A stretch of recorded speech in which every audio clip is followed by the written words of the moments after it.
माथाइनि सत्र'यदाय पद मोननैसो आवगायनानै पद मोनसे आवगायना आं आरज फरायगोन 20 निफ्राय फरायगोन। जिसुनि मुङै आं फरायनि। जिसुआ बुंफिनदों, नोंसोरो फोथायनायाव बोलो गैयैखाय, मानोना नंथारगौ आं नोंसोरखौ होनो, नोंसोरहा बिसर गरसेनि समान फोथायनाय दङमोनब्ला नोंसोर बे हाजोफोरखौ बुंनो हागोन, बेनिफ्राय बैयाव दावथ्रोद, आरो हाजोआ दावथ्रोदगोन, आरो नोंसोरो मुंबो खालामनो हायि जानाय नङा। आन्थाय आरज खालामनाय आरो उदै बासिनायजों नङाब्ला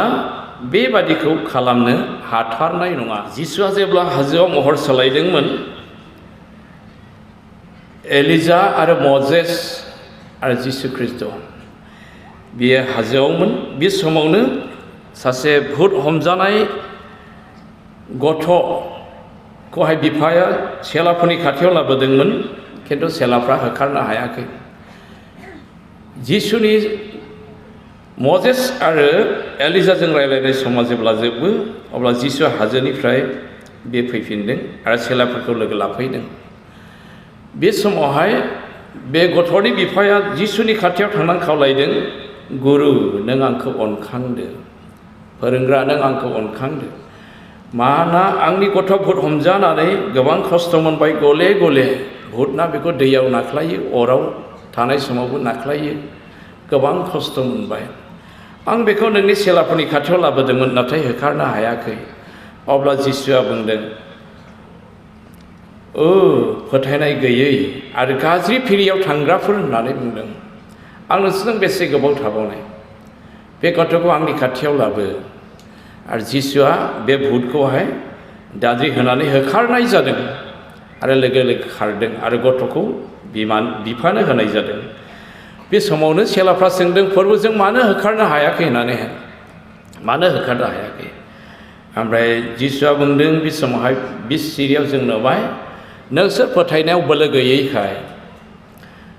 नोंसोरहा बिसोर गरसेनि समान फोथायनाय थायोमोनब्ला हाजोफोरखौबो दावथ्रोदनो हागौमोन होनना बुंदों।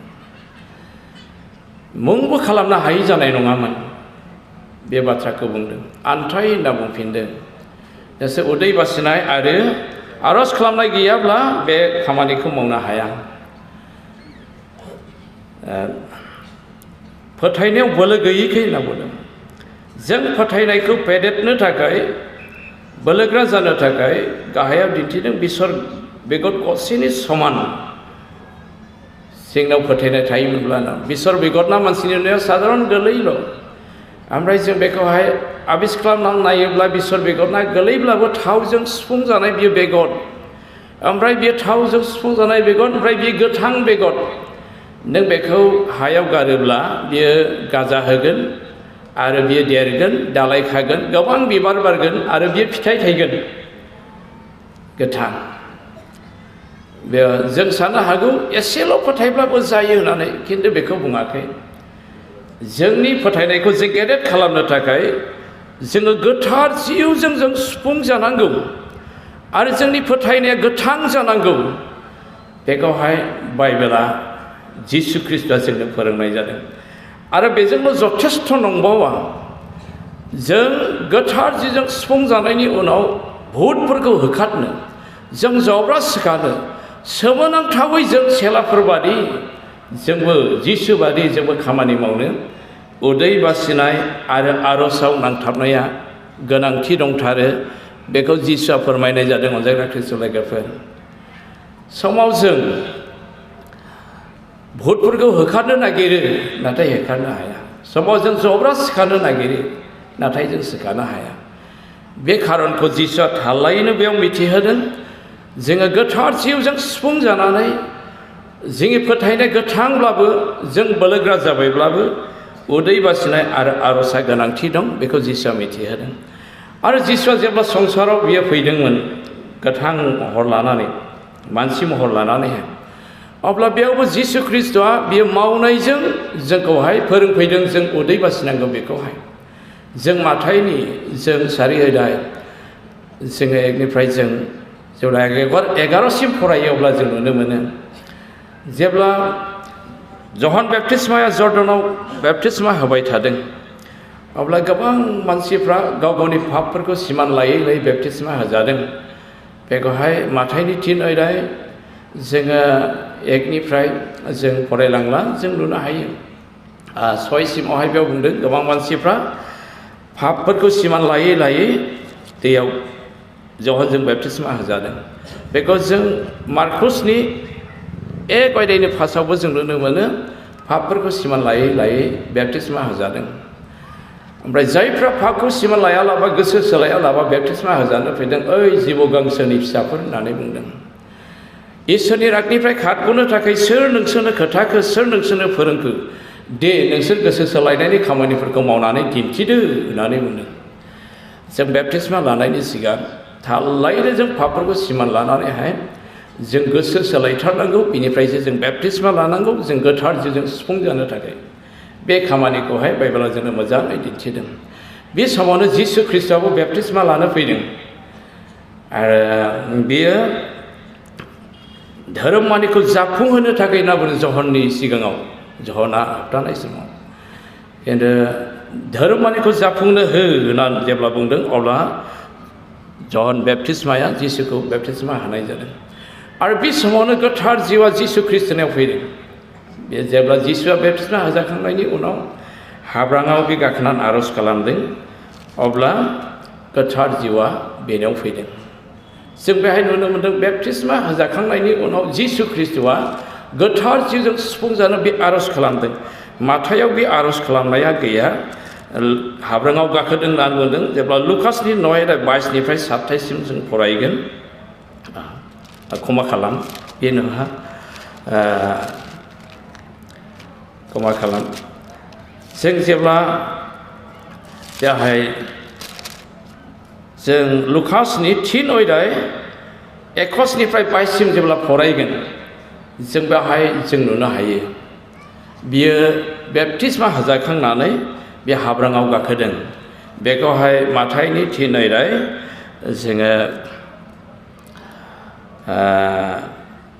13निफ्राय जों 16सिम फरायब्ला जों बेहाय नुनो हायो ओमफ्राय लुकासनि जों 3 अध्याय 21निफ्राय 22सिम फरायब्ला बेयाव नुगोन बेयाव आर'ज खालामनाया गैयिया लुकासआ उल्लेख खालामदों बे गोथार जिउजों सुफुंजानो आर'ज खालामदों जेब्ला आर'ज खालामदों अब्ला गोथार जिउआ बेनाव फैदों आरो गोथार जिउ फैनाय लोगो लोगो बियो माब्लाबाबो बिफा इसोरनि दायथ' मोननानै खामानिखौ लानानै फैनायाव बे लोगो लोगो मावाखै बे 40 सान बे उदै बासिदों बेयाव बे सैतानजों आजाद लाजादों आरो बेयाव बेयो इसोरनि जिउनि बोलोजों इसोरनि बाथ्राखौ लाबोनानै सैतानखौ फेजेननाय जादों आरो बेनि उनावसो बियो प्रसार खालामदों जोङो माथाइनि 4:17निफ्राय फरायब्ला जों बेहाय नुनो हायो बेहाय जिसु ख्रिस्टआ जोंनो फोरोंनाय जादों जों बेखौ फोथायनाय साफ्रोमबो मानसिफ्रा गोथार जिउजों सुफुंजानांगौ बेप्टिस्मा लानायनि उनाव आरो जों बोलोग्राहै इसोरनि खामानिखौ मावनो बोलोग्राहै जोङो प्रसाराव जों थांनो थाखाय उदै बासिनाय आर'ज खालामनाया जोंनि थाखाय गोनां बेखौ जिसुआ मावना दिन्थिदों जिसुआ बेखौ मानो मावनानै दिन्थिफैदों मानो उदै बासिनांगौआ इसोरनि थोननाय बोसोन जों बेखौहाय लेबि बिजाबनि 16 अध्याय जोङो 29निफ्राय 34सिम फरायब्ला जों नुनो मोनगोन तेस अध्याय 26-32आव फरायब्ला जों नुनो मोनगोन बिसान बिजाबनि 29 अध्याय जोङो 7निफ्राय 11सिम फरायब्ला जों बेहाय नुनो मोनगोन बेहाय इसोरा मजेसनि गेजेरजों बेखौ होनाय जादों बोसोराव खेबसे 7 मासनि अखाफोरनि 10 दिन हाबनायावहाय रायजफ्रा आंनि बे रायजफ्रा गाव गाव पापनिफ्राय प्रायश्चित मोनो एबा उद्राय जानायखौ मोननो थाखाय पापनिफ्राय गहोजानायखौ मोननो थाखाय नोंसोरो 9 दिन हाबनाय लोगो लोगो नोंसोरो उदै बासिनानै 10 दिनखौ सान हाबजासे बे 10 दिननि सानसेखौ सान हाबजासे नोंसोर उदै बासिनांगोन होननानै बुंदों आरो बे समाव खुनु नोंसोर मुङा मुंसेबो जानो आरो दै लोंनो नाङा होनना बुंदों आरो खामानि मावनो नाङा होनना बुंदों बे प्रग्रामावहाय बेखौहाय बे बाइबेलावहाय बे मोनथाम आयदानिफ्राय आं जे खोथाबाय बेयाव थानाय पदफ्राव फराया मोनजोबगोन आरो बे उदै बासिनाय प्रार्थना खालामनाय पापनिफ्राय गहोजानायखौ मोननो बे प्रग्राम खालामनायावहाय मेन्दा फिसा सिथारनो थोननाय जादों मेन्दा फिसा सिथारनानै इसोरनो बुलि होनो थोननाय जादों बेखौ मिथिहोदों जाबाय मजेसनि गेजेरजोंनो जोंनि पापनिफ्राय गहोजानाया जिसु ख्रिस्टनि थै बोहैनायजों जागोन आरो जोंनि उदै बासिनाया जिसु ख्रिस्टनि मुंखौ लानानैहाय बे जानो नांगौ बेखौहाय मिथिहोनाय जादों दा बे बोसोनखौ होनाया बे जिसु ख्रिस्टआनो मानोना बेनो इसोर बेनो बिसा जिसु ख्रिस्ट बेनो गोथार जिउ साथामजों सासेल' बे इसोर बेखौहाय बियो सेनाइ हाजोआव जेब्ला 40 दिन मजेसा दङमोन बे समावनो बेखौ होनाय जादों प्रथम उदै बासिजेननायखौ जों बाइबेलाव नुनो हागोन मजेसा प्रथम बेयो 40 दिन बे उदै बासिदों जेब्ला सेनाइ हाजोआव इसोरा मजेसखौ लेंहरदों नोंनि राइजफोरखौबो नों लाबो होननानैहाय ओंखारलांनाय बिजाबनि जोङो 19 सिरियाव जेब्ला फरायो बेयावहाय जों नुनो मोनो मजेस नोंनि राइजफोरखौहाय नोङो दिनैनिफ्राय लाना गाबोन साननैसिमाव गाव गावखौ गोथार खालामनो थिनदों बिसोरो गाबोनसिमाव गोथार खालामदों आं सानथामाव बे सेनाइ हाजोआव नुजाफैगोन आरो आंनि राइजफ्रा बयबो आंखौ नुगोन आंनि महिमाखौ नुगोन बेनिखायनो बिसोर गाव गावखौहाय बे साननैनि गेजेराव गोथार फोथारनानै बिसोर बे सेनाइ हाजोआव थाफैदों होननानै बुंदों आरो बे दिनाव बिसोर साननैयावहाय नियम बादिनो गाव गावनि पापफोरखौ बिसोर सिमान लादों आरो फोथार जादों आरो जेब्ला सानथाम जादों सुस्रांनानै दोननाय खसाकफोरखौ बिसोर गाननानै बे सेनाइ हाजोआव सारिय'फाले बिसोर थाहैदों बे समाव इसोरा गावनि महिमाजों नुजादों बे अनेस्टियाव जों फरायलाङो बे समावनो इसोरनि जोंब्लावनाय जोमैनि सिङाव मजेसा हाबलांदों होननानै बुंदों मजेसा हाबलांदों जोङो बेखौहाय जेब्ला जों बाइबेलाव फरायो जों बेवहाय जों नुनो हायो जोङो ओंखारलांनायनि 24:18 जेब्ला जों फरायो बेहाय बे हाजोआव 40 दिन इसोरजों लोगोसे दंमोन होननानै बुंदों आरो बेयावनो इसोरा मजेसनि गेजेरजों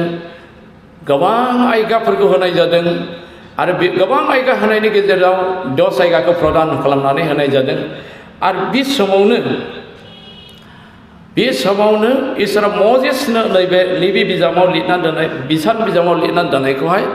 बे सेनाइ हाजोआवनो इसोरा मजेसनो बोसोन होनाय जादों फास्टिं थानांगौआ इसोरनि हुकुम होनाय बेखौहाय मजेसनि गेजेरजों इसोरा नुजाथि होदों नुजाथि होनाय जादों आरो बे जे सेनाइ हाजोआवनो होजानाय बेखौहाय नोंथांमोना स्रा बुजिनो थाखायहाय लिबि बिजाबनि जोङो 27 अध्याय जोबथा अध्यायनि जों जोबथा सिरियाव जेब्ला फरायगोन अब्ला बेवहाय नुनो मोनगोन बेफोर गासै हुकुमफ्रा मजेसनि गेजेरजों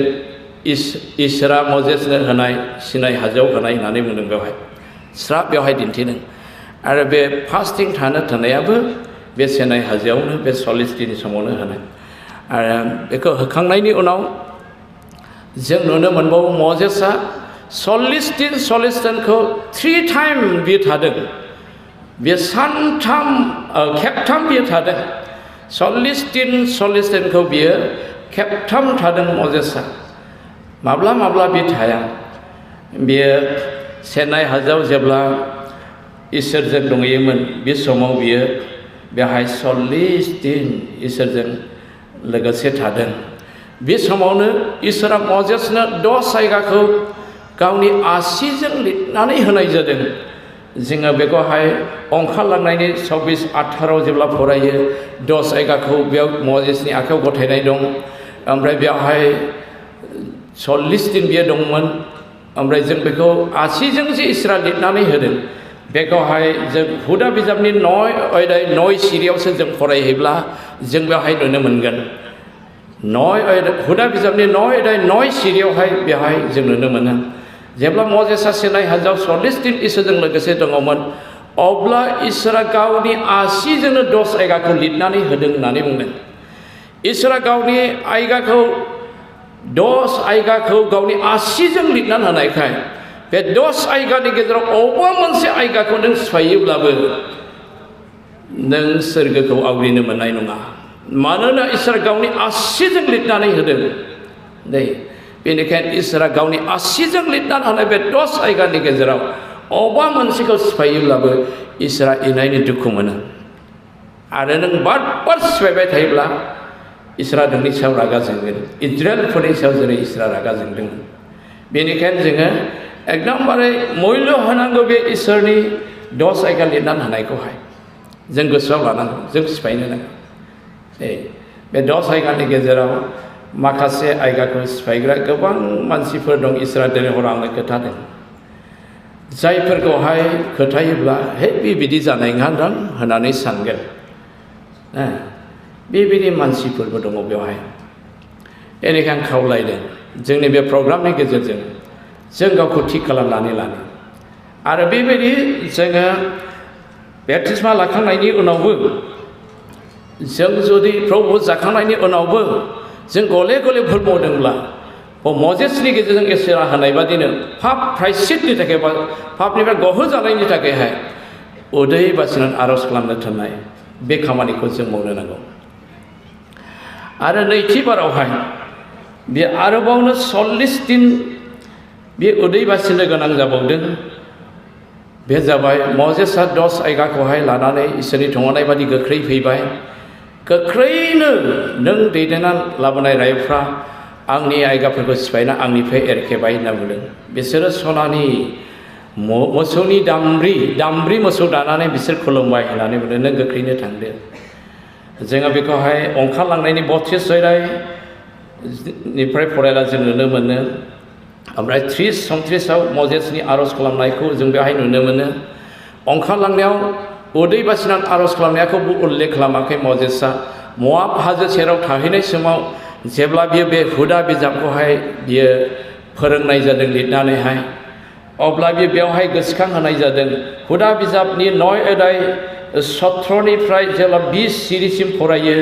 अब्ला जों बेहाय नुनो हायो। बियो बेवहाय प्रकाश खालामदों रायफोरनि सिगाङाव, जेब्ला नोंसोर मोसौनि मुर्ति खुलुमदोंमोन अब्ला इसोरा इनायनो राग जोंनानै नोंसोरखौ संहार खालामनो हास्थायदोंमोन होनना बुंदों। अर बादि बियो राग जोंदोंमोन होननानै बुंदों आरो जोंब्लावगासिनो दंमोन होनना बुंदों हाजोआवहाय। अब्ला आरो मजेस आरो इसोरा आंखौ बुंदोंमोन, नोङो बे रायजोनिफ्राय एरखेदो, आं नोंनिफ्राय गेदेर जाथि आं उत्पन्न खालामफिननायसै होननानै इसोरा आंखौ बुंदोंमोन होनना बुंदों। नाथाय बे समावहाय मजेसआ फैनानै नुफैबाय, खुलुमगासिनो दङ आरो बे 10 आयगाखौ खुबैख्रबनाय जादों आरो सनानि मोसौनि दामब्रिखौ उंग्लिनानैहाय बेखौ दैयाव फोजावनाय जादों आरो माखासेखौ लोंहोनाय जादोंबो होननानै बुंदों। बेवहाय बियो 40 दिन 40 हर बे उदै बासिना इसोरनि खाथियाव थांफिना गुग्रुबनानै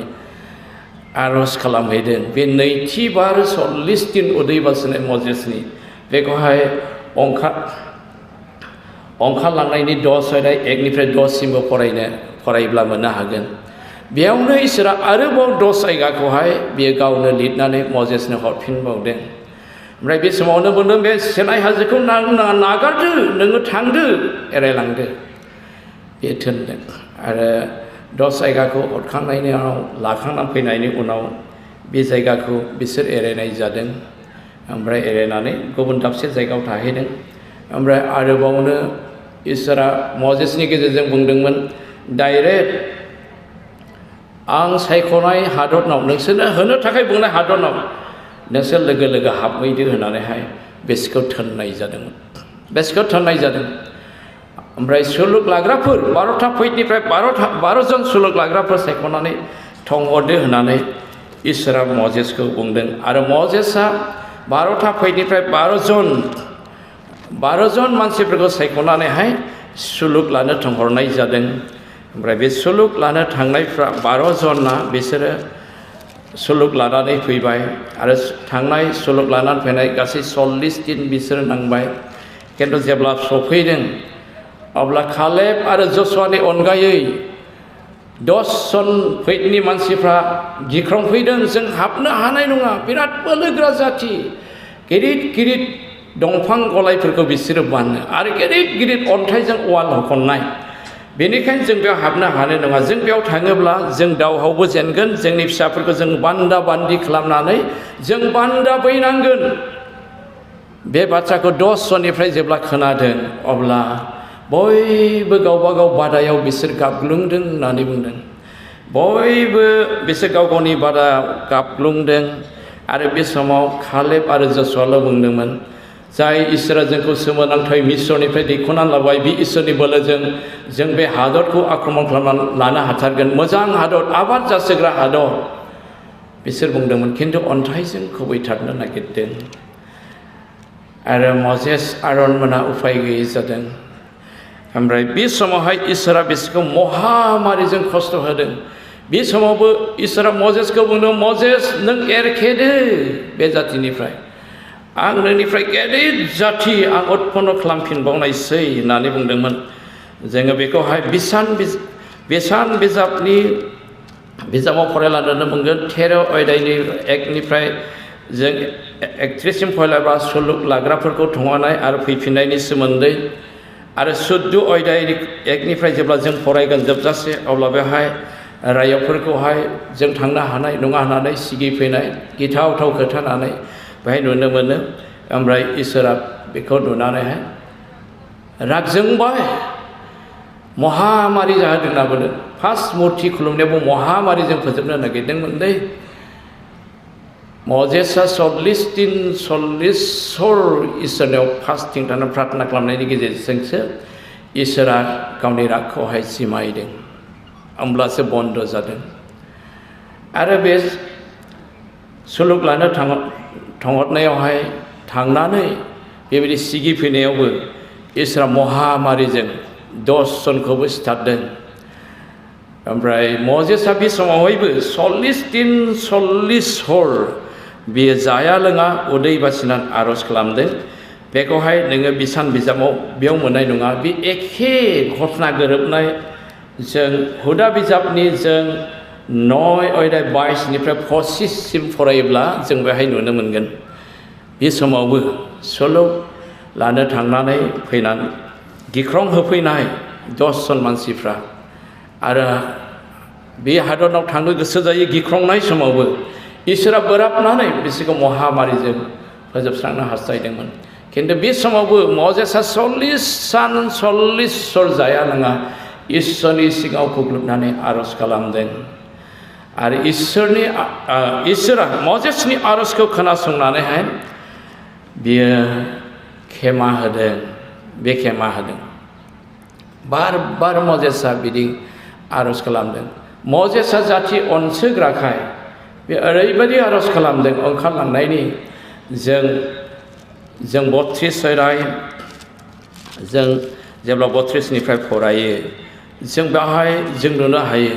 प्रभु नोंनो बे रायजवखौ दैखोनानै लाबोबाय नों फोजोबनो नाङा नों बिसोरनि दाय अपराध मावनायखौ निमाहा होदो आरो नों निमाहा होआब्ला प्रभु आंनि नामखौ नोंनि बिजाबनिफ्राय दानगारनानै गारदो होननानै बुंदों 30 निफ्राय बे आर'ज खालामनाय समावहाय ओमफ्राय बे समाव इसोरा बुंदों मजेस बेबायदि नङा जायफ्रा आंनि नुनायाव गले गले पाप अपराध मावनानै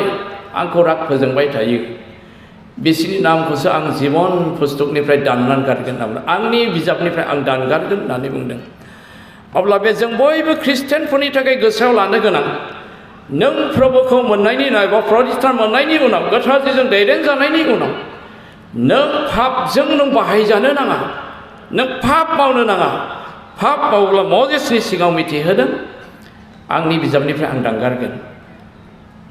ओमफ्राय मजेसनि 40 दिन 40 हर उदै बासिनाय आर'जखौ लानानै इसोरा निमाहा होदों ओमफ्राय बेयो प्रतिज्ञा खालामदों जोङो बिसान बिजाबनि 14 अध्याय गासैफोरखौ फरायला नुनो मोनगोन आं निमाहा होबाय मजेस नोंनि आर'जखौ लानानै नाथायब्ला 20 बोसोर बैसोनिफ्राय जेसेबां गोजौआव ओंखारबोनाय जेसेबां मानसिफोर दं बैसोगोराफोर बोराइसाफोर बुरैसाफोर जोलाव सिख्लाफोर कालेब आरो जसुवानि बंस'नि अनगायै आं गासैखौबो बे मारु गोदान फोथाराव आं थैलाबायहैगोन सुलुग लानानै फैनायजों लोगोसे 40 दिन जोरैनांदों बिसोरनो सानसेखौ बोसोरसे सानसेखौ बोसोरसे सुलुग लानानै फैनायाव जेरै 40 दिन नांदों बिसोरखौहाय 40 बोसोर आं बे मारु गोदान फोथाराव सैहैगोन आरो थैहैगोन होनना बुंदों इसोरा खोनासंब्लाबो सोरखौ पाप अपराध मावनानै जिउ खांग्रा मानसिफोरखौ अनजाग्रा ख्रिस्ट' लोगोफोर बेनिखायनो जों सोरगो रायजोआव हाबहैनो मोनजासे एबा जिसु ख्रिस्टआ जोंखौहाय जोमैनि रथनाव गसंनानै लांखोनो फैजासे जों पाप मावालाबा जों थानो नांगौ माने इब्रिनि 9:28 पदनाव बुंदों जिसु ख्रिस्टआ खेबसे जोंनि थाखाय बे बुलि होजाबाय नाथाय खेबनैयाव जेब्ला जोंखौ लांखोनो फैगोन बे समावब्ला पाप मावालाबा जिसु ख्रिस्टखौ लामा नायना थानाय मानसिफोरखौसो लांखोगोन होननानै बुंदों बेनिखायनो अनजाग्रा ख्रिस्ट' लोगोफोर जों मानसि हिसाबै समाव जोंनियाव दुर्बलता दङखाय जों पाप मावफ्लाङो सोरबाबा मोदोमनि अभिलासफोरखौ लानानै बेनिखायनो मजेसनि गेजेरजों इसोरा जे नियमखौ होदों पापनिफ्राय गहोजानायखौ मोनो बोसोराव खेबसे उदै बासिनानै आर'ज खालामनो थाखाय मजेसनि गेजेरजों थोननाय जादों गोबाङा बुङो मा उदै बासिलायनांगौ जों परित्रान मोनखाबाय जिसुआबो बुंगौमोन ना आं इसोरखा आं मानो उदै बासिनांगौ बुङाखै जिसुआ मानोना गावनो नाबिफोरनि गेजेरजों उदै बासिनांगौ नियमखौ जिसुआ गावनो होदों बेनिखायनो जिसुआ जेब्ला संसाराव फैदों अब्ला बियो गावनो बे उदै बासिनाय नियमखौ बे मानिफैदों मानोना बे बुंदों जोङो माथाइनि 5:17 जेब्ला फरायो 18-19 जों नुनो मोनो नोंसोरो दासान आंखौ नाबिफोरनि गेजेरजों थोननाय आरो लिरनायखौ फोजोबनो फैबाय होननानै खिन्थु आं जाफुंहोनोसो फैदों होननानै बुंदों नाबिफोरनि लिरनाया गासैबो इसोरनि थोननायखौसो लिरदों इसोरा जेखौ थोनदों इसोरा जेखौ बोसोन होदों बेखौसो नाबिफोरा लिरदों बे जिसुआनो बोसोन होदों बेनिखायनो बेयो बुंदों आं नाबिफोरजों लिरनाय आरो फोरोंनायखौ आं फोजोबनो फैयाखै आं जाफुंहोनो फैदों जिसुआ गावनो बोसोन होनायखाय गावबो बे उदै बासिनाय प्रग्रामखौ थाफैनानै बे जाफुंहोदों अनजाग्रा ख्रिस्ट' लोगोफोर आरो उदै बासिनाय नङाब्ला बे जातखौ होखारनो हाया बेबायदि खामानिखौ मावनो हाया होननायजों जोंखौ उदै बासिनांगौ होननानै बे फोरोंनाय जादों आरो बिफायसोनि होनाय बिबानफोरखौ मावनायनि सिगां 40 सान 40 हर बे उदै जे बासिदों बे मावनायनि गेजेरजों नोंसोर आंखौ फोथायग्रा साफ्रोमबो आंनि हाबाफोरखौ मावग्राफ्राबो बेबायदि उदै बासिनांगौ बियो थोननाय जादों जायनि थाखाय सेलाफ्राबो गोथार जिउनि बोलोजों सुफुंजानो बिसोर 10 दिन बिसोरो उदै बासिनानै नेरानायफ्रा गोथार जिउनि बोला फैयागौमानि नेबाय थादों गोथार जिउआ जेब्ला फैदों अब्ला बिसोर सोमो गोनां खामानि मावदों जिसु बादिनो दिनै जोंबो बे खामानिखौ मावनो नांगौ खावलायनाय थादों अनजाग्रा ख्रिस्ट' लोगोफोर जोङो नोंथांमोना नंगौना नङा होननानै साननो हागौ बेनिखायनो बे बाइबेल पदफोरखौ लिरनानै अन्नानै फरायदो ध्यान खालामदो आरो मावनो नाजादो आरो जों जे जिसु ख्रिस्टखौ फोथायनायनि गेजेरजों जों स्रांखौ मोनबाय एबा बासायजानायखौ मोनबाय आरो गोथार जिउखौ जों मोनबाय जिसु ख्रिस्टनि गोथार जिउनि स्रांखौहाय जों खोमसियाव सोरां होनो जोंब्लाव होनो आरोबावनो इसोरा जेसे नाबिनि गेजेरजों उदै बासिना खोमसियाव स्रां होनो थिनदों जोङो जेसेनि 58 अध्याय 1निफ्राय जोबजासे फरायब्ला जों बेहाय नुनो हागोन बेहाय मोननै दलनि उदै बासिनाय बेहाय दङ मोनसे इसोरनि बोसोनखौ मानियालासेनो इसोरनि थोननाय बादि नङालासेनो गावनि इस्सा जानानै गावनि गोसोनि इस्साखौ फुरा खालामनो थाखायसो उदै बासिनाय बिसोरनि आर'जआ गोजौसिन थांनाय नङा होननानै बुंदों आरो मोनसे दलनि थाखाय बुंनाय जादों जायफ्रा इसोरनि बोसोन मानियो इसोरनि इस्सा बादि सलियो बेसोरखौ इसोरा 11था खामानि मावनानै उदै बासिनो थाखाय बोसोन होनाय जादों। जों जेसायानि 58 आयदाया जोङो 8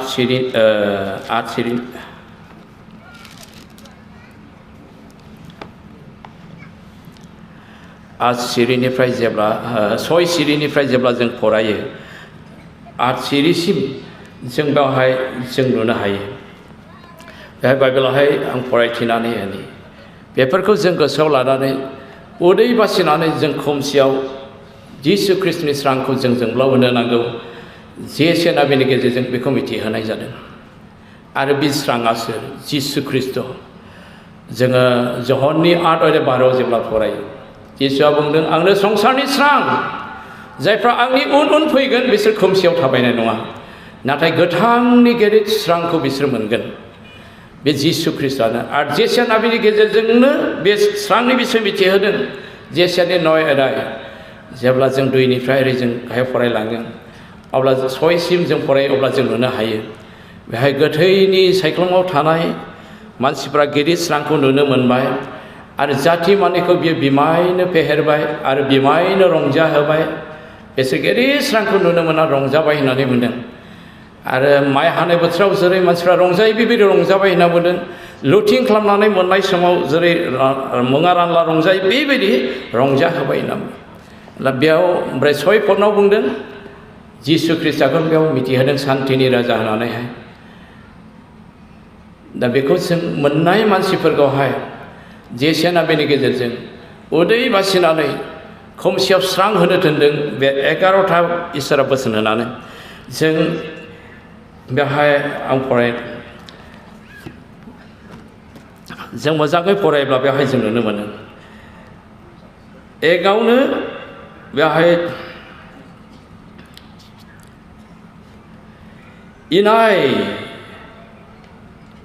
इनायनि बान्दोखौ खेवनाय जुंगालनि सलबारिखौ खेवनाय नासयनायखौ हगारनाय आरो जुंगाल मानिखौ सिफायनाय उखैनायफोरनो गावनि जानाय मुवाखौ राननानै होनाय न' गैयिफोरनो आश्रय होनाय लांथियाफोरनो सि गानहोनाय आरो लांथियाफोरनो सि गानहोनाय न' गैजायिफोरनो आश्रय होनाय लांथियाफोरनो हि गानहोनाय आरो गावनि जाथि खुरमा आरो फारा फुरसिफोरजों जेब्लायबो गोरोबनानै थानो हानाय आरो गुबुनखौ आसि थुनो नाङा आरो दुष्ट खोथा रायलायनो नाङा आरो गोजौआव थाबोदों नोंनि जानो मोजां मोननाय मुवाफोरखौबो मोनजाफेरदों हावरियाफोरनो जाहोनाय। समाव जों माब्लाबा मोजां खाजा बानायो दाउ बेदर नङाब्ला अमा बेदर बे समाव हावरियाफ्रा लोगो मागिनो फैग्राफ्रा माब्लाबा लोगो मोनफ्लांफैयो जानो ओंखाम उखैदोंमोन होननानै जानो बिफ्लाङो। बेफोरावबो जों नों जानो बानायनाय मोजां खाजाखौ नों जाहोनो हाग्रा जों जानांगोन। खिन्थु बे मोदोमखौ लाना मानसिनि बेबहारा गाज्रिथार। गाव जानो मोजां मोननाय खाजाखौ सोरबा जानो लुबैदोंब्लाबो होनो गोब्राब। बोरैबाब्ला न'आवनो जानो मोजां खाजा बानायदों एसे गुबुन मानसिबो लाखिदों होगारनायबो नङा सेरखम मानसिब्ला गावसोर गोजाल' आराम स्टेप टेमै जागोन। बेफोरबादिबो थायो। बे जिहुदिफोरनि गेजेरावबो बेबायदि दंमोनखाय इसोरा बिसोरखौ सोंखारिनाय जादों। बे 11था बोसोन होदों। बेफोरखौ मानिनानै जेब्ला जों उदै बासिगोन अब्ला जोङो खोमसियाव जों स्रां होनो हागोन होननानैहाय बाइबेला जोंनो मिथिहोदों। जोङो 1 नाम्बारावनो गोख्रैनो जों लुखांफिनजानायखौ मोनगोन होननानै बुंदों। नोङो गोग्लैदोंमोनब्लाबो नों मोनस्लदोंमोनब्लाबो जेब्ला नों पाप निमाहा मोनफिननो थाखाय उदै बासिनानै नों आर'ज खालामगोन इसोरा नोंनि पापखौ निमाहा खालामगोन। इसोरा नोंखौ लुखांफिनगोन जाय लुखांनायखौ लानानै नोङो स्रां होनो हागोन दुइ नम्बरावहाय नोंनि सैथोथाया नोंनि सिगां थांगोन आरो पर्बनि महिमाया नोंनि उन थानानै नोंखौ पहरा होग्रा जागोन आरो नों गाबज्रिनानै आरज खालामोब्ला खोनासंनानै बियो बुंगोन ओइ फिसा नै आं बेयावनो दं होननानैहाय आरो खोमसियाव सानजौफुनि स्राङा जेरै स्रां होयो मुलुगनाङैनो नोङो सयाव बुंदों खोमसि दरसि ख्रिस्ट'खौ बैथै मानसिफोरनि गेजेराव नोङो स्रां जिसु ख्रिस्ट'खौ जोंब्लाव होनो हागोन नोंनि स्राङा जोंब्लावगोन होनना बुंदों खोमसियाव नोंनि स्राङा बबेखौ बुंदों जिसु ख्रिस्ट'खौ बुंनाय जादों आं जे स्रांखौ मोनबाय जिसु ख्रिस्ट'खौ आंखौबो स्रां होननानै बुंदों नोंखौबो स्रां होननानै बुंबावदों मथियावहाय बाइबेला बेनिखायनो जों जे ख्रिस्ट'खौ मोनबाय बे ख्रिस्ट'खौ खोमसियाव जों मिथिसार होनो बोलोग्राहै सोमोनांथाव खामानि मावनायफोरजों थारैनो उदै बासिनाया गोनां बे 11था इसोरनि हानाय बोसोनखौ मानिनानै जेब्ला जों उदै बासिगोन अब्ला बेबायदि जों लुखांफिनजानायखौ मोनगोन नों खोमसियाव स्रां होनो हागोन नोंनि सैथोथा जेब्लायबो मानसिफोरनि सिगां नुजागोन आरो इसोरनि महिमाया नोंखौ उन थाबायफानानै नोंखौ पहरा होग्रा जागोन आरो नों जेब्ला आरज खालामगोन अब्ला इसोरा बुंगोन ओ फिसा मानो नांगौ आं नैबेयावनो दं बियो उत्तर होगोन होनना बुंदों आरो खोमसियाव जोंब्लावगोन आरो बे इसोरा नोंखौ निरिख गैयाजासे दैदेनगोन होनना बुंदों आरो गोरान हायावबो नों गोजोनगोन नोंहा जेबो गैजाया जानो हागौ नोंनि न'खरा गोरान हायाव लुनानै थानायफोर बादिबो जानो हागौ अब्लाबो नोंजों लोगोसे थानाय इसोरनि महिमायानो नोंजों लोगोसे थानाय इसोरनि जिउनि दैदेननायावनो नोङो गोजोननाय मोनगोन आरो निरिख गैयाजासे इसोरनि जिउआ नोंखौ दैदेनगोन बेखौहाय बुंनाय जादों आरो गोरान हायाव गोजोनगोन आरो नोंखौहाय देहायावबो जर गोरा खालामगोन आरो फोथायनाय जिबनावबो जर गोरा खालामगोन आरो इसोरा गावनि खामानि मावनायावबो नोंखौ जर गोराहै बाहायगोन बेहाय 9 नाम्बारावहाय बेवहाय दिन्थिदों जों बेवहाय फरायजोबब्लानो बेखौ जों नुनो मोनखायो आरो 10आवहाय बेयाव बुंदों जेब्लायबो बोर होफ्लायगोन जाय बोरखौ इसोरा होयोब्ला दैमुनि दैया जेरै राना जायबाय थायो बोहैबाय थायो आरो जि बागानावहाय दै सारबाय थायोब्ला बागाना थाजाहै थायो बेबायदि नोंनि न'खरा नोंनि जिबना जागोन बेखौहाय बेयाव बुंदों दै सारस्रि जाबाय थाजानाय बागान बादि आरो जि बोरखौ इसोरा नोंनो होबाय बे बोरा माब्लाबाबो रानथेनाय नङा बेखौ जायबाय थागोन होननानै बुंदों आरो जिउआव गोग्लैनानै थानाय मानसिफोरखौ नोङो बोखांनो हागोन बायफ्रुनानै थानाय न' बांफोरखौ दिखांनो हागोन होनना बुंदों आरो नोंनि उननि फिरि जोलैयाबो बेबायदि बायफ्रुनानै थानायफोरखौ लुखांनो हागोन होनना बुंदों दिनै आत्मिक जिबनाव गोग्लैनानै थानायखौ बायफ्रुनायजों रुजुदों अब्ला बे आत्मिक जिबनाव गोग्लैनानै थानाय बायफ्रुनानै थानाय मानसिफोरखौ जिउआव लुखांफिननोब्ला जेसेयाना बेनि गेजेरजों उदै बासिनानै बे खामानिखौ मावनो थोनदों अनजाग्रा ख्रिस्टु लोगोफोर जेसेयाना बेनि गेजेरजों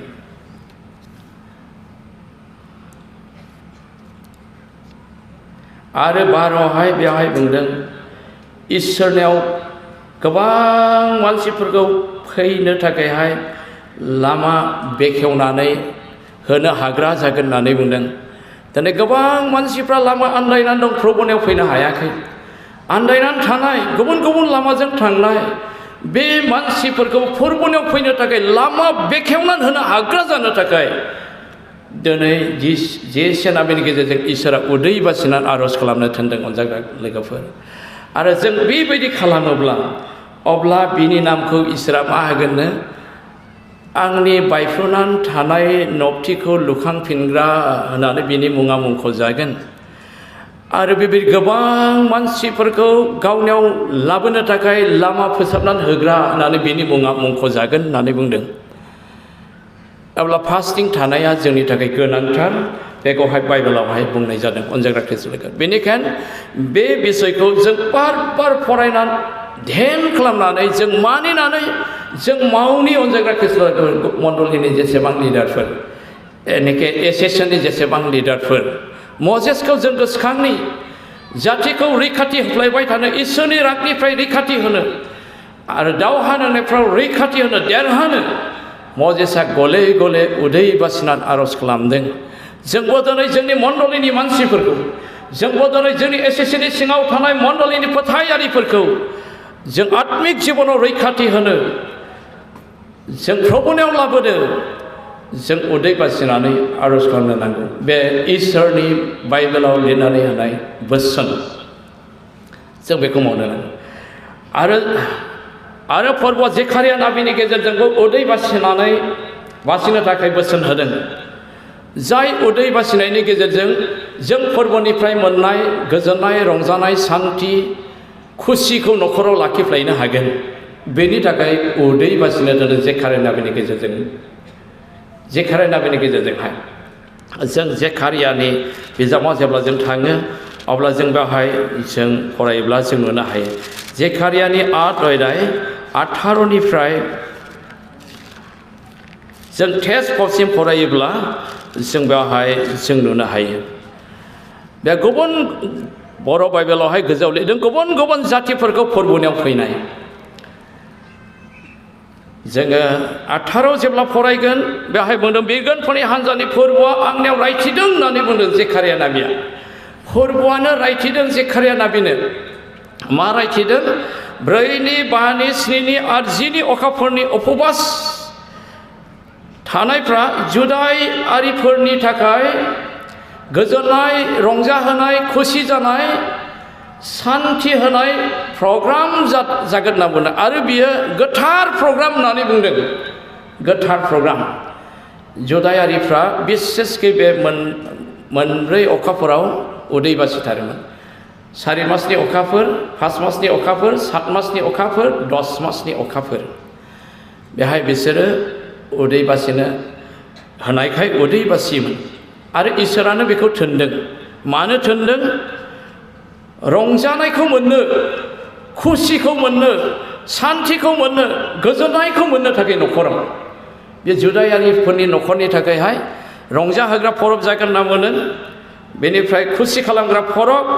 आरो सान्थिखौ होग्रा फरब इसोरानो थोनदों दै बेनिफ्राय बेबायदि जों जेब्ला खालामो अब्ला बि सिरियावहाय बुंदों बेवहाय नोंनि बेबायदि उदै बासिनानै न'खराव जेब्लायबो गोजोननायखौ लाखिनो हानायखाय नोंनि न'खरखौ गोजोननाय नुहोगोन नोंनि न'खरखौ रंजानाय सान्थि नुहोगोन आरो उदै बासि बासि आर'ज खालामफ्लायनायखाय बेमारबो बारा जाया बेमार जाब्लाबो आर'ज खालामनायजों हामो भुत हमब्लाबो आर'ज खालामनायजों खारो मण्डलिफ्राव बे खामानिया जायो आरो बेखौ नुहुरगोन आरो गुबुन गुबुन मानसिफ्रा फैगोन बेवहाय बुंदों बिरगोनफोरनि हान्जानि फोरबोआ बेबायदि होनदों बेनि उनाव गुबुन गुबुन देशनि मानसिफोर गोबां नोगोराव खामिनाय मानसिफ्रा फैगोन ख्रिस्टखौ फोथायग्राफोरनि न'खराव ख्रिस्टखौ फोथायनानै खुलुमग्रा मण्डलिफ्राव फैगोन जेब्ला आं फालङाव दंमोन 45 घरसिम दंमोन जोंनि न'खराव फालङाव इसोरजों दोनजानाय हिसाबै मण्डलिनि मानसिफोरजों दोनजानाय हिसाबै मावनाय जादों ओमफ्राय बे समाव बे बाइबेलनि बाथ्राखौ लानानै बार बार उदै बासिनाय आर'ज खालामनाय जादों इसोरनि जिउआव सोमोनांथाव खामानि जादों गोबां बेबायदि सोखानाय आं मेगनजों नुदों बिदि उदै बासि बासि मण्डलिखौ दैदेननायाव सासे थै खियै खियैनो रांख्रेबलांबायमोन सासे गथ'आ हामाखै गैले अबस्था लेंहरबाय आर'ज खालामबाय लोगो लोगो थै खिनाया खिगाबाय प्रेज द लर्ड हालेलुया आरो बे न'खरनिनो टिबि जादों थै गोबादों सवासनो लेंहरबाय आर'ज खालामबाय लोगो लोगो थामिबाय दिनैसिम मानसिया दङ आरो बे न'खरनिनो मानसि सासे उन्दै गथ'खौ सैताना नैबेयाव खुबैदों लोगो लोगो बुदों एकदम सैतानखौ नुदों बियो खुबैजादों लोगो लोगो बुदों न'आव थांबाय लेंहरबाय प्रार्थना खालामबाय फार्स्ट बाराव प्रार्थना खालामनो हामा द्वितीय बार प्रार्थना खालामनो हामा तृतीयबार आरोबाव प्रार्थना खालामना होखाबाय लोगो लोगो बेबो खारबाय लोगो लोगो सेमबाय आरो भुत हमजानायफोर मन्दिरावनो गोबां मानसिफोरनि सोगाजानायखौ आं नुनो मोन्दों खालिजों हमजानाय सोरबाबा थांगासिनो दं मोनहैनायनि सिगांनो नागार खारनायखौ आं लोगो मोन्दों बेबायदि आसरित धरननि इसोरनि खामानि मावनायखौ आं नुदों बे उदै बासिनायजों जेब्ला इसोरनियाव आर'ज खालामदों आंनो दिन्थिदों जिसुआ उदै बासिना आर'ज खालामब्ला माबायदि सोमोनांथाव खामानि मावो जिसुआ बेखौ जिसुआ गाव निजेनो थाफाना आंनो दिन्थिबाय थादों आं नङा जिसुआ मावनानै आंनो दिन्थिदों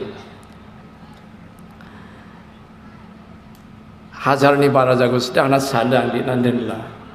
खिन्थु आं लिरनानै दोनाबो रेकर्डबो खालामा आं दिन्थिनोबो गोसो जाया रावनोबो माब्लाबा समाव दि मेसेज होनायाव गोसोखांफैलासो बुंनाय जायो गासैबो इसोरनि गौरबनि थाखाय जाथों ओमफ्राय जों बेबायदि उदै बासिनानै सानसेखालि सानथाम उदै बासिनानै जोङो जोंनि गामि थानाय बे गेजेर गेजेर जैधनि होदों अखानाय सिनासि सर्बिसरियाबो गोसोआव थागोन बेबो थाफादों ओमफ्राय दाबो प्रसारिखा खामानि मावबाय जों ओमफ्राय रानिपुर बै दानि फेल'शिप गोदान गायसननाय बेजों हाबनानै बे लामा लामा जों जैधनि होदों ओमफ्राय फोरबोनि थैनायनि गेजेरजों बेयावबो रायजो रेडि जानांगौ होननानै ओरै खोला थांनानै जाम्बुगुरिजों हाबनायजों जों दा जों जेजों हाबदों लासै लासै समस्या जादों फैदों रायलायफैदों जब्रा जादों लिरलांदों प्रार्थना खालामदों फ्रायानो बे बाथाबारिनि फैजोब्बायानो बहाय न'से न'नै न'थाम न'ब्रैसोल' दंसै ओमफ्राय ओरै रानिफ्राव जि दा फेल'शिप गोदान गायसन दाखाल फोथारदों बेजोंबो फ्राय बे लारिनो जागासिनो थाबाय ओरै दुनाबारिजों थांदों जिंगिजों फैदों जिंगिजों फैयाखै बे जाम्बुगुरिनि जिंगिजोंबो फैदों ओमफ्राय जों जे जाम्बुगुरिजों थाबायदों दुनाबारिजों थांबाय बे खायसे जिंगिजों फैबाय ओमफ्राय बे जाम्बुगुरियावबो खय 6-7 हरसोल' दां एसेबां गैबावलायदां बे जाबाय उदै बासिनानै आर'ज खालामनायनि फिथाइ प्रेज द लर्ड हालेलुया जोंने सेन्टिनारि जौबोलोसिम बेबायदिनो 400टा मण्डलि खालामनो नागिरदों आरो 200 जन एभेन्जेलिस्ट गुड निउस सरकारखौ लानो नागिरदों जों बेखौ माबोरै मावनो हानाय जों रायलायनानैल' जुदि बे जेसे नाबिनि गेजेरजों थोननाय बोसोन बे जेकारिया नाबिनि गेजेरजों थोननाय बोसोनखौ जुदि जों मानिनानै मावाब्ला सम्भब नङा असम्भब जागोन खिन्थु जेब्ला नों बे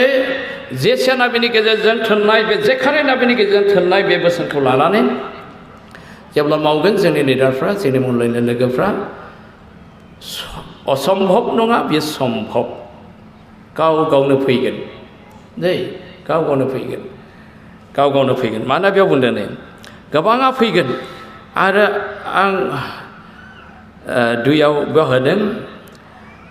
एकआवहाय न'खराव सान्थि लाखिनो हागोन आं बेखौ होदों रंजानायखौ लाखिनो हागोन ओमफ्राय 2आव होदों गुबुनफ्राबो फैगोन आं 3आवहाय बेवहाय नाम्बार होनानै दोननाय जादों गोबां फोरेलफ्रा जाथिफ्रा बिरगोनफोरनि हान्जानि फोरबोखौ लोगो लाज्लायनानै नागिरनो फैगोननो बुंगोन थो जों जेरुसालेमाव आर'ज खालामैनि आरो बेबायदि 4 नम्बरावहाय बेवहाय आं लिरनानै दोनदों बेबायदि उदै बासिनानै इसोरनि हाबा मावग्रा सासे इसोरनि हवकारनि गस्ला बे रोबैयावहाय 10 जन गोरों गोरा जाथिफ्राबो बोलोग्रा जाथिफ्राबो बे गस्ला रोबैयाव 10 जन मानसिफ्रा हमनानै बुंगोननो जोंबो नोंसोरजों थांफागोन जों जोंनि खोमाजों खोनादों नोंसोरनियावल' इसोर दं होननानै प्रेज द लर्ड हालेलुया सोरखौ बुंदों जायफ्रा बे बोसोनखौ मानिना उदै बासिना इसोरनि मावनो ओंखारगोन बे मानसिफ्रा बेबायदि गोबां मानसिफोरखौ गावनि उन लाबोनो हागोन जिसु ख्रिस्ट'नि बाथ्राखौ खोन्थानानै स्रांखौ होना माने जिसुखौ मिथिहोनानै बेखौ मावजानो लुबैदों जिहुदिफोरनि गेजेरावनो जिसु ख्रिस्ट'खौ हरगोन जेसे नाबिनि गेजेरजों बुंदों स्रांजों आरो जेकारिया नाबिनि गेजेरजोंबो बुंदों जेरुसालेम रंजानायनि मेथाइ खनदोंनाय आं नोंसिनि गेजेराव खामिनो फोनबाय होननानै बुंदों रंजानायखौ होनो फैगोन जिसु ख्रिस्ट'आ सान्थि होनो फैगोन जिसु ख्रिस्ट'आ बेखौ जुदायारिफोरनो मिथिहोनाय जादों आरो मिथिहोनाय जाबावदों बे सान्थिखौ रंजानायखौ गोजोननायखौ हमथाना लाखिनो उदै बासिना आर'ज खालामनांगौ आरो खोमसियावबो स्रां होनानै गुबुनफोरखौबो जोंजों लोगोसे लाबोनांगौ उदै बासिनानै आर'ज खालामनानै खामानि मावनो थिनदों अनजाग्रा ख्रिस्ट'नि लोगोफोर बेनिखायनो जों बे बाइबेलखौ अध्ययन खालामनानै जों मावनि आं हवकारनwखौ गोसोखांबाय थायो पान्जाबनि बेनि इउटुबखौ नायदोंमोन आं ओमफ्राय सासे मानसियाबो खोन्थादों बियो बांसिन आंनिफ्राय नायो बेनि इउटुब चेनेलखौहाय बे 13 घरल'मोन गायसनजेननायाव बिनि स्थापना 2008 सनाव स्थापन खालामदों बियो हवकारनwलाया एरा बे थाखा बेबस्था खालामनानैहाय बे आफ्रिकायाव टिभि जस'नायावहाय थांदों बियो उदै बासिनाय प्रग्राम खालामहैदों बेनिफ्राय समबादि बे गावनि न'आव फैफिनदों 40 दिन बार बियो उदै बासिदों ओमफ्राय आं नायनाय समावहाय 12 बोसोर जाबायमोन 12 बोसोरसिमावनो 1.5 लाखमोन बिनि दुबै मेम्बारा 1.5 लाख दुबै मेम्बार मानो 12 बोसोरावनो एसेबां बेनावहाय हाजार फैयो ओमफ्राय जोंनि साराबो इएमआवबो थांदोंना आदा दजेनाबो थांदों खोन्थाफैदों प्रार्थनानि उत्तर मोननाय मानसिफ्रा थाखा थफ्लाखौ लाना फैयोनो रिसिप्ट दानहोनो लाइन थाफैयो सोरबा 1 लाख सोरबा 2 लाख सोरबा 1.5 लाख सोरबा 50,000 थाखा थफ्लाखौ लाना फैयो मानो आं हवकारनwलानि उदै बासिनानै आर'ज खालामनायनि गेजेरजों बेनि कन्ट्राक्ट मावनाया साक्सेसफुल जादों बेनि आर'ज खालामनायनि गेजेरजों बेनि उदै बासिनानै आर'ज खालामनायखौ इसोरा मान होनो थाखाय बेनि आर'जखौ खोनासंनानै हाजार मानसिखौ बेनाव लाबोदों उदै बासिनाय खामानिया बेबायदि मावो बेनिखायनो अनजाग्रा ख्रिस्ट लोगोफोर बेवहायबो बुंदों जे खारिया नाबिनि गेजेरजों आरोबाव जोङो जयेल नाबिखौ लानानैहाय इसोरा उदै बासिनो बोसोन होनायखौ जों नुनो मोनो जयेल बिजाबावहाय बेवहाय हादरनाव जेब्ला आंखाल फैदों रांख्रावनाय गुमा गयंजों सैनांनाय बेबायदि जागोन एबा जादोंबो जानो हागौ बै समावहाय बे समाव इसोरनि गिलु बालु राग जोंनायनिफ्राय खारग'नो थाखाय इसोरा जयेल नाबिखौ लानानैनो जयेल नाबिनि गेजेरजों एकदमबारे रायथिनो थिनदों इसोरनि गिलु बालु राग जोंनाय दिनाव सोर थावरिनो हागौ होननानै बुंदों जयेलनि 2:11 सिरिनि गाहाय सिरियाव ओमफ्राय 12आव बुंदों दाबो फुर्बआ बुंदों होनना बुंदों फुर्बआ बुंदों दाबो खाबु दं आंनि रागनिफ्राय खारग'नो थाखाय आंनि बोराबनायनिफ्राय खारग'नो थाखाय उदै बासि गोसो सोलाय गोसोखौ गेब्लेहो अब्ला इसोरा अनखांफिनगोन आरो उदै बासिनो मण्डलिफ्रावहाय फोसाव आरो मण्डलिखौ फोथार आरो हाबा खालामग्राफोरखौबो फैनो हो आहार सोबग्राफोरखौबो फैनो हो सोर लाबोगोन आहार सोबग्राफोरखौलाय गथ' गोनांफ्रा उदै बासिनो फैनांगौ बिसोरखौ बेवहाय फोरोंनाय जादों अब्ला आहार सोबग्राफ्राबो उदै बासिफानाय जागोन आरो बिमा जेब्ला उदै बासियो गथ'फोरनि आहारा खम जायो बेनिखायनो आहार सोबग्राफोरखौबो फैनो हो होननानै बुंदों आरो मण्डलि गागिफोरखौबो लिंनो थिनदों जोलाव सेख्ला गासैखौबो लिंनो थिनदों आरो जेरुसालेमनि लांगोनाव थानानै दाहा खालामना गाबना बुंदों होनना बुंदों फोरबो जोंनि पाप अपराध मावनाया दाबो निमाहा होजायाखै बेनिखायनो जों सैनांनानै दं जेब्ला बेबायदि पापफोरखौ निमाहा बिनानै आर'ज खालामगोन गाबनानै उदै बासिनानै अब्ला इसोरा जयेल नाबिनि गेजेरजों बुंफिनदों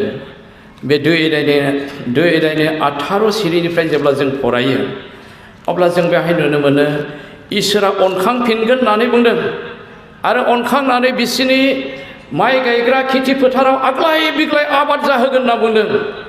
खलानफ्रा माइ बिहुंजों बुंफावगोन होननानै बुंदों बेबायदि फास्टिं थानायनि उनाव उत्तरखौ बेयाव होदों आरो बिसारुफ्रा खोलानिफ्राय साहानिफ्राय सानजानिफ्राय सोनाबनिफ्राय फैब्लाबो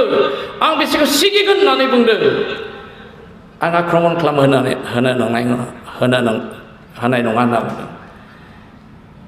बेबायदि गोबां आर'जनि फिथाइ होनो होननानैहाय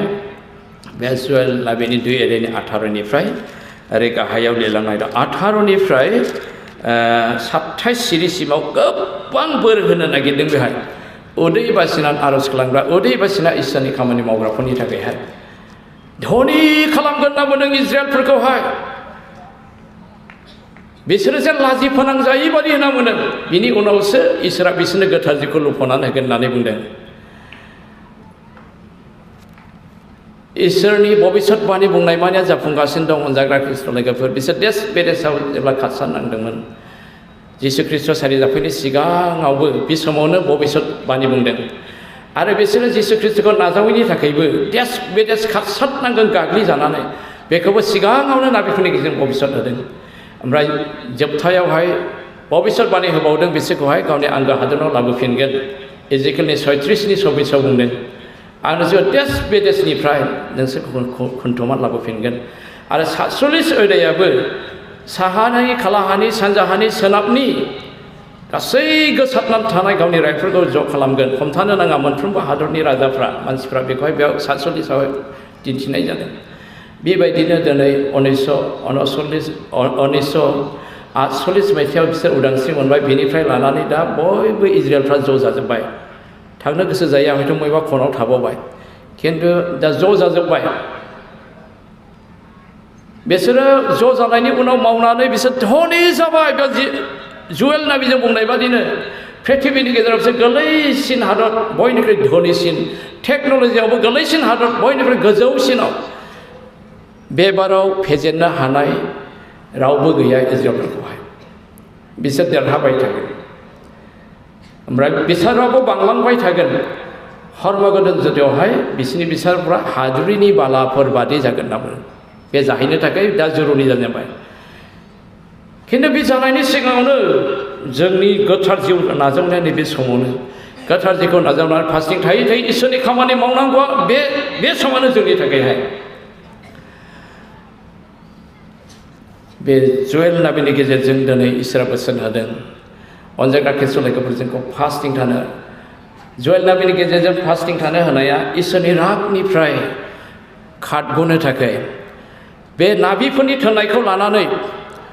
निनबेनि मानसिफ्रा जेब्ला उदै बासिदों जनानि गेजेरजों खोनानानै फास्टिं थाना बिसोर रैखा मोननो हादों आरो बेनि अनगायै जेसेबां नाबिफोर दं बे नाबिफ्रा बे साब्रै नाबिफोरनि गेजेरजों बोसोन होनाय उन सिगां बेखौ लानानैहाय उदै बासिनायखौ जों नुनो मोनो एलिजा नाबि जों बिनि उदै बासिनायखौबो जों नुनो मोनो बियो 40 सान 40 हर बे उदै बासिनायखौहाय बाइबेला जोंनो दिन्थिदों जों बेखौहाय जों बाइबेलावहाय जों नुनो हायो एलिजा नाबि प्रथम राजा बोलिनि 19 अध्याय 5निफ्राय 8सिम फरायोब्ला नों बेवहाय नुनो मोनगोन एलिजा नाबिनि उदै बासिनाया जाबाय इसोरखौ लोगो लानानै इसोरजों रायलायनो आरो इसोरनिफ्राय रैखाथि मोननो आहाब राजाजों जेब्ला होसोजादों बियो 40 दिन 40 हर बे रुथि गुरनै जानानैनो आरफफोर होफैनाय रुथि गुरनै जानानैनो इसोरनि गोथार हरेब हाजोआव इसोरखौ लोगो मोननो थाखाय बे 40 दिन 40 हर बियो थाबायलांदों बे नाबिफोरनि थोननायखौ लानानैनो एलिजायाबो इसोरनिफ्राय रैखाथि मोननो आरो इसोरजों मोखांजों मोखां रायलायनायखौ मोननो थाखाय बे उदै बासिनानै इसोरखौ लोगो मोननो गोथार इसोरनि हरेब हाजोआव होसोलांनाय जादों बाइबेलावहाय जोङो बेनि गेजेरजोंबो जोंखौ दानियेलाबो बे नाबिफोरनि थोननायखौ लानानैनो बेबो उदै बासिग्रामोन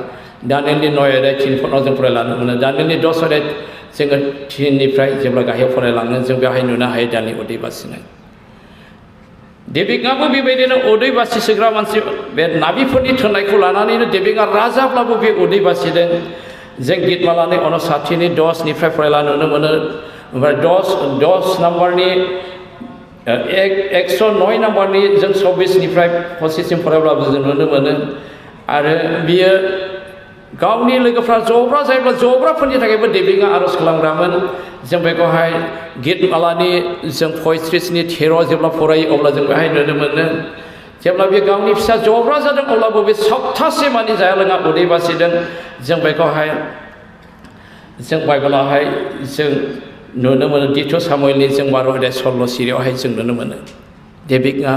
बेबायदि उदै बासिग्रा मानसिमोन बेबो आरो बेबायदि उदै बासिनानै आरज गाबनाय गोबां बिसोरो देरहानायखौ मोन्दों आरो जौगानायखौ मोन्दों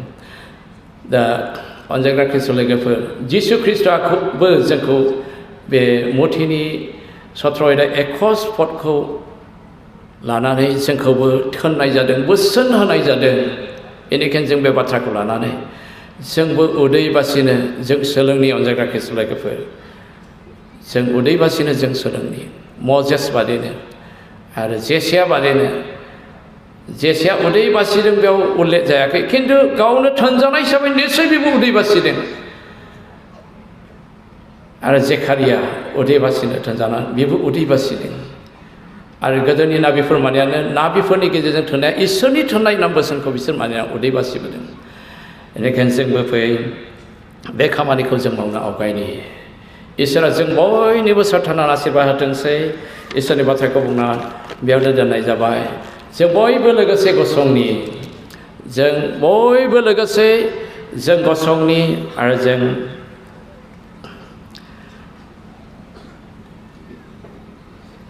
जों दहाय फार्स्टआवनो इसोरनि बोसोन होनायखौ जों नुनो मोनदों पापनिफ्राय गहोजानायखौ मोननो उद्राय जानायखौ मोननो थाखाय 7 मास अखाफोरनि 9 दिन हाबनाय मोनानिफ्राय 10 दिन सानसे उदै बासिनो थाखाय थोननायखौ जों नुनो मोनदों बेहाय पापनिफ्राय गहोजानाय बिसेसकै इसोरा जोंखौ लुबैयो पापनिफ्राय गोजानाव थाजानायखौ बेनिखायनो सोर सोर गावखौ मोनदांनाय दङ नोंथांमोननिसिम खावलायनाय थादों जिसु ख्रिस्टआ दिनै जायफ्रा पापआव गेलेनानै दङ बियो नोंनि खाथियाव थानानै नोंखौ अननायजों नोजोर होबाय थादों नोंनि पापखौ निमाहा होनो थाखाय नोंनि गोसोनि दर मोखाङाव थानानै बे दर सौदों दर खेवनानै होनो आरो बे नोंजों हाबफानो जाफानो थाफानो थाखायहाय बेनिखायनो जायफ्रा दिनै गावखौ मोनदांबाय मा अबस्थायाव दं खावलायदों अनजाग्रा ख्रिस्ट लोगोफोर फै ओरै सिगांजोंहाय जों बयजों लोगोसे आरज खालामगोन बेयाव फैनाय साफ्रोमबोनि थाखाय जोहोलावफोर सिख्लाफोर जिसुआ नोंसोरखौ लामा नायदों आरो माखासे बिमा आरो बिफाफोर जायफ्रा न'खर जानानैबो पाप मावनानै दं जिसुआ नोंखौ अनो जाय आशीर्बाद नोंनि न'खराव सान्थि गोजोननायखौ होनो नागिरदों नोंनि पापआनो नोंनि न'खरनिफ्राय आशीर्बाद गोजोननाय रंजानाय गोरोबलाय अनलायनायखौ बोखारदों बेनिखायनो न'खर जानाय बिमा बिफाफोर बेबायदि अबस्थायाव दंब्ला नोंबो फै नों बोर लाबोगोन बेनि थाखाय जिसु ख्रिस्टआ नोंखौ लामा नायनानै थादों आरो गोबाङा सानो जेब्ला गावनि बिहिखौ बुनायखौ खेमा लादों अब्लासो बियो सोखादो फोरबो होनाङाखिसै लोगो लोगो हामबाय बेबायदि जिसु ख्रिस्टआ खामानि मावनानै आंनो दिन्थिदों आरो आंनो अबिगथा होदों बेनिखायनो सोरबा न'खराव हौवा हिन्जावजों बुलायनाय नायदेरलायनो हायै बेबायदि अबस्था दंब्लाबो जिसुआ दिनै नोंनि न'खराव आशीर्बाद होनो थाखाय आवगायदों फै आरो सोरबा जुदि आंनो गथ' नांगौ होनना सानदोंब्लाबो नोंनो इसोरा गथ' होनो थाखाय नोंनि खाथियाव गसंनानै दं मानोना बिनि अबिगथा आंनियाव दङ नों गथ' मोनना होननानै बुंजाब्लाबो जेब्ला बे गाबै गाबै खोन्थाहरदों आरो आरज खावलायदों बे गथ' मोनबाय बेबायदि गोबां मानसिफोर दं जिसु ख्रिस्टआ लिंदों जों मोनसे मेथाइ रोजाबगोन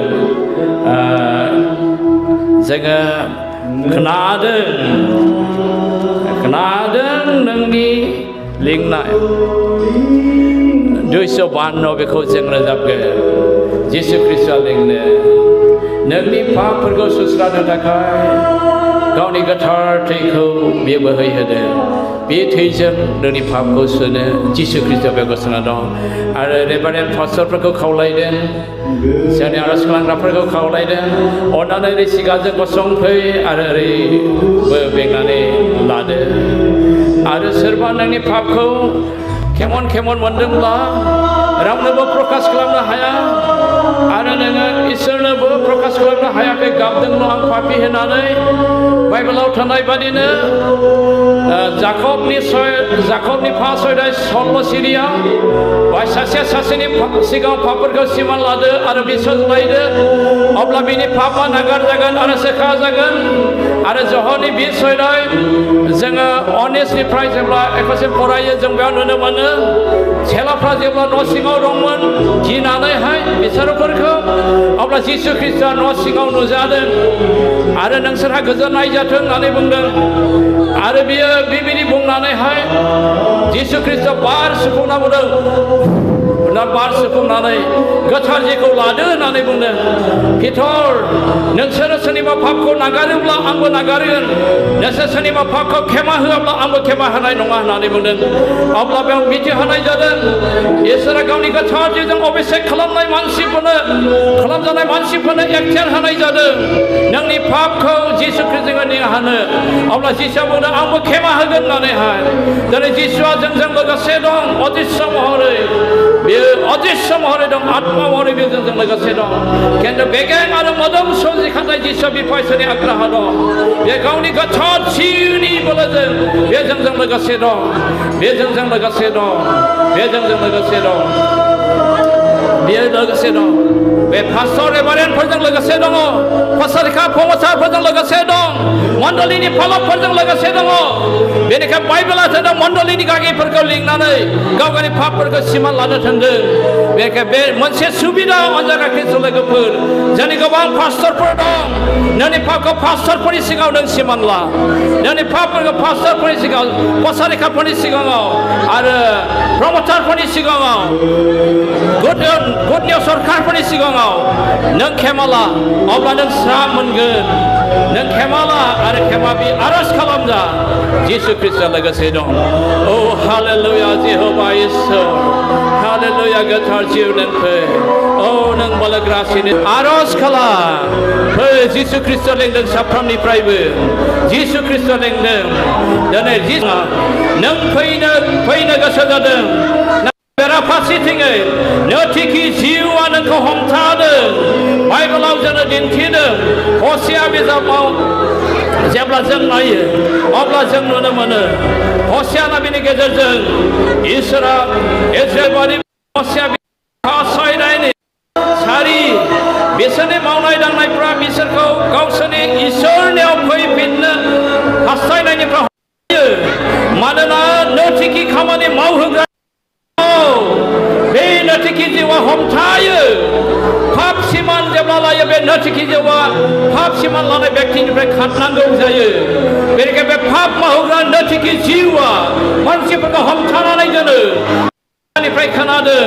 बेबायदि पाप मावहोग्रा नैथिखि आत्मा दं सिखाव खावग्रा आत्मा दं बेबिसारि खालामग्रा आत्मा दं बियो नोंनिफ्राय खारनो नागिरा नों इसोरनाव फैनानै नोंनिफ्राय बे नोंखौ हमथायो आरो बे नोंजों लोगोसे थानानै पाप मावहोबाय थायो हालेलुया प्रेज दिनै हरनि समाव इसोरानो खोन्थादों आरो बिमाफोरनि गेजेराव जायफ्रा न'खर दंखायो जायहा गथ' गथाय दंखायो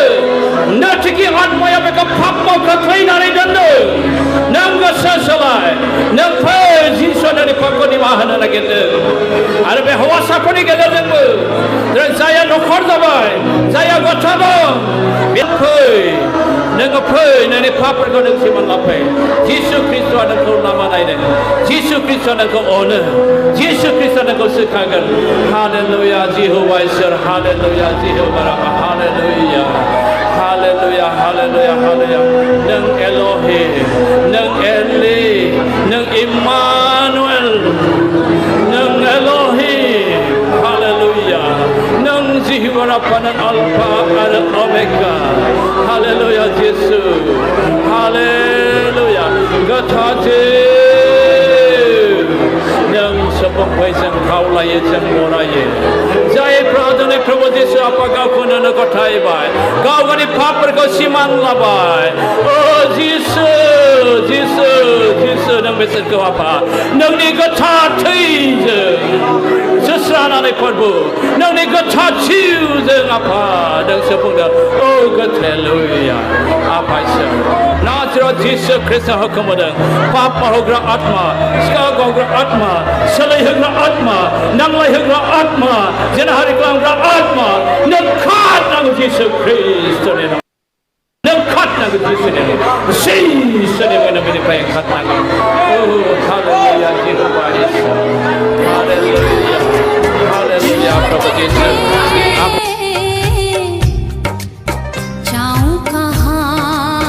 जाऊं कहाँ ईश्वर को